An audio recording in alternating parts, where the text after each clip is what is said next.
Hello everyone, welcome back to my channel.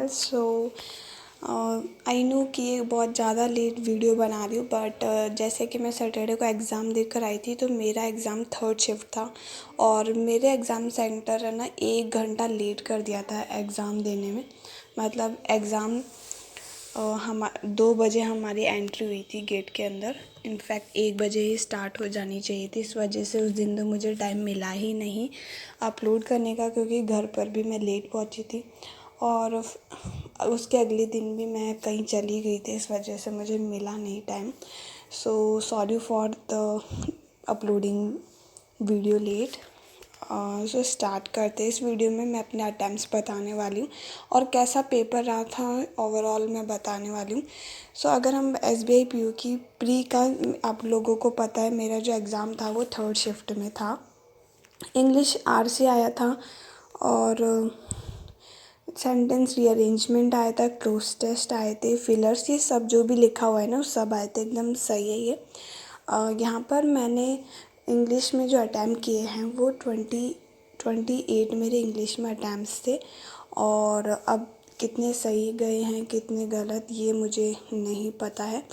इसमें error detection वाला जो है पार्ट, इसमें ये था कि आपको करेक्ट स्टेटमेंट बताना है, ना कि रॉन्ग स्टेटमेंट। ये ध्यान रख लेना कि इसमें हमारा शिफ्ट में ऐसे ही क्वेश्चंस आए थे कि करेक्ट स्टेटमेंट बताना है। क्लोज टेस्ट आया था। क्लोज टेस्ट भी इजी था और 2 वर्ड आए थे जिसमें वांट का सिनोनिम पूछा था, तो मैंने तो विश फॉर किया है इसका आंसर। बाकी पता नहीं अब सही है कि गलत। और एक और था जिसका सिनोनिम पूछा था, वो वर्ड मैं भूल गई, बट वो इजी था। ठीक है, वो भी इजी था, मतलब हो जा रहा था आराम से। और बाकी यहाँ पर क्लोज टेस्ट रीअरेंजमेंट के क्वेश्चन थे। पैराजम्बल था जो कि ABCDEF तक थे। और वहाँ पर ऐसे वो आते हैं ना ABCD, मतलब वहाँ पे पूरा पैराजम्बल आपको बनाना था। 6 सेंटेंस दिए हुए थे। ठीक है। और बाकी तो RC था। RC में भी शायद एक वर्ड था जिसका सिनोनिम पूछा था। और बाकी तो ये सब है।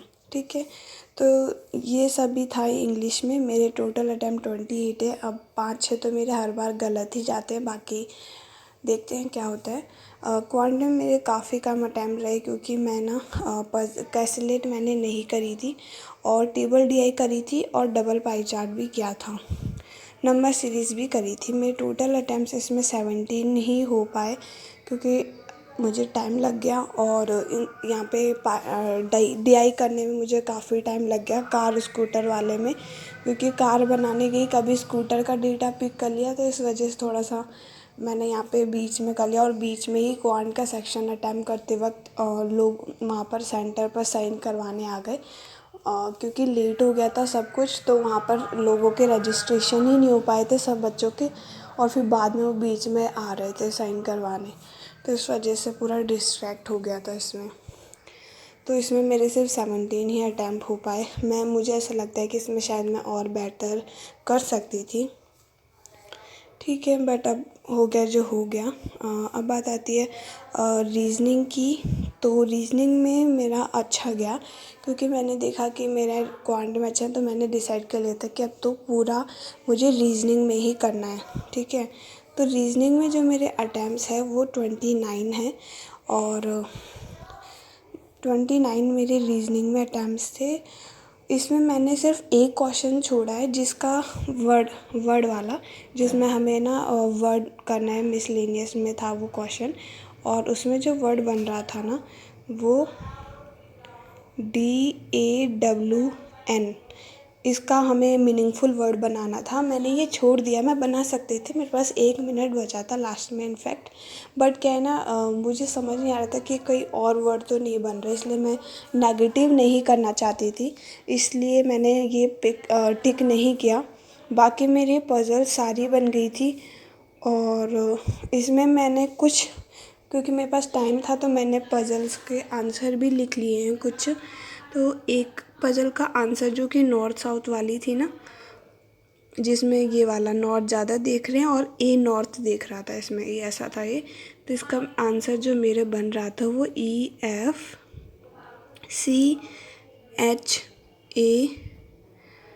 बी, डी और जी, ये आंसर बन रहा था। और इसमें ई और जी सेम डायरेक्शन फेस कर रहे थे और एच के अपोजिट।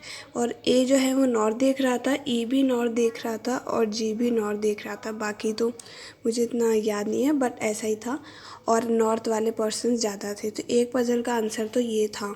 आप चेक कर सकते हो, बाकी तो सही है कि गलत मुझे भी नहीं पता। जिसका भी एग्ज़ाम थर्ड शिफ्ट में था वो चेक कर सकता है। और एक पजल का आंसर था JGNQKHP।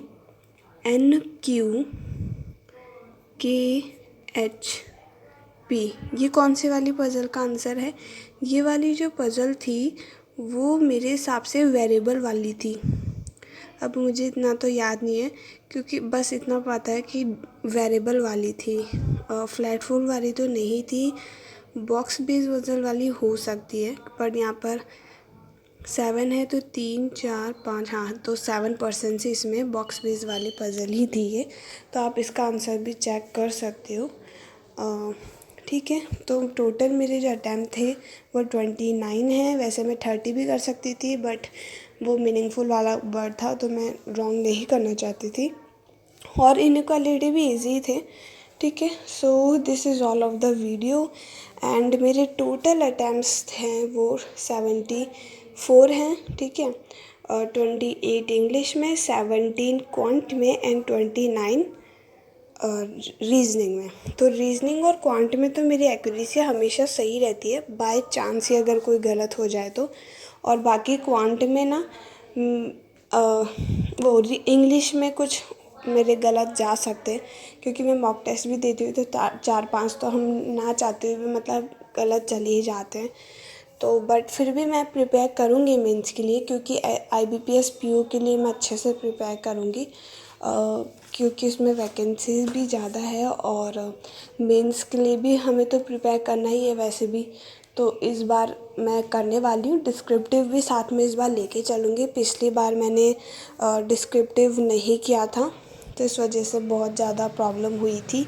और करंट अफेयर्स भी मैं साथ में लेके चलने वाली हूँ इस बार। करंट अफेयर्स में आशीष गौतम सर से कर रही हूँ, और स्मार्ट कीड़ा का भी मैं परचेज़ करने की सोच रही हूँ, क्योंकि PDF के थ्रू और वहाँ पे क्यूजेस मिल जाती है, तो आप आसानी से वहाँ पर टिक कर सकते हो। ठीक है, और बाकी इंग्लिश और क्वांट और रीजनिंग के उनके लिए तो मेरे पास कोई पेड मैंने ख़रीद नहीं रखा है, सब मैं यूट्यूब से ही कर रही हूँ। ठीक है, तो ये मैं करने वाली हूँ। और बाकी अभी के लिए तो बस यही। इस बार मैं IBPS PO के लिए मैं इंग्लिश और क्वांट को थोड़ा सा इम्प्रूव करने की कोशिश करूँगी, क्योंकि मैंने देखा कि मेरे क्वांट में 17 ही मार्क्स रहे, तो मैं उसे और इम्प्रूव कर सकती हूँ। तो ताकि कम ऐसा रहे कि हाँ, मुझे खुद ही पता चल जाए कि ये तो हो ही जाएगा clear in this way, right. तो हम मेंस के लिए और अच्छे से प्रिपेयर कर पाते हैं जब हम श्योर होते हैं कि हमारा एग्ज़ाम क्लियर हो ही जाएगा। So this is all of the video. आपने क्या अटैम्प्ट किया? अगर थर्ड शिफ्ट में हो तो आइडिया लग जाए कि इजी थी, मॉडरेट थी, क्या था। तो आप भी प्लीज़ अपने कमेंट में अपने अटैम्प्ट्स पिन कर देना। और all the best for upcoming exams. अगर किसी का अच्छा नहीं हुआ SBI PO तो घबराने की ज़रूरत नहीं है। अभी बहुत सारे एग्ज़ाम्स आने वाले, उसमें अपना बेस्ट देना। ठीक है, उससे कोई फ़र्क नहीं पड़ता। मुझे लगता है कि मॉक टेस्ट में भी मार्क्स आ रहे नहीं आ रहे, उससे भी मुझे नहीं लगता कोई मैटर करता है, क्योंकि मेरे पिछली बार IBPS PO में ना बहुत कम मार्क्स आते थे, लेकिन एग्ज़ाम में मेरा प्री क्लियर हो गया था। तो क्योंकि यहाँ का लेवल बहुत ज़्यादा हार्ड होता है, बस यही है कि आपको वहाँ पर काम रहकर अच्छे से परफॉर्म करना है। ठीक है, सो दिस इज़ ऑल।